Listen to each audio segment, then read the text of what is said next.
எதுக்கு இப்போ கால் பண்ணுறான்? சொல்கிறா. டேய் எங்கடா இருக்க? உங்கள் வீட்டில் இல்லைடா, நான் வெளியில் இருக்கேன்டா. சரி ஓகே. வந்துட்டு கூப்பிட்றேன்னு சொன்னேன். ஆனால் வீட்டுக்கே வரலடா. வரத்துக்கு ஒரு 2 மணி நேரம் ஆகும்னு நினைக்கிறேன். நானே வந்துட்டு கூப்பிட்றேன், நீ ஃபோன் பண்ணாத.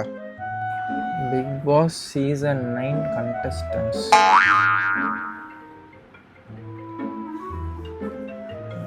அவாய்ட் பண்ணுறோன்னு தெரியுது, அப்போ தான் பண்ணிக்கினே இருப்பாங்க. டேய், நான் வீட்டுக்கு வர டைம் ஆகும்னு நினைக்கிறேன்டா. நான் வந்துட்டேன்னா நானே கூப்பிட்றேன்னு தானே சொன்னேன்.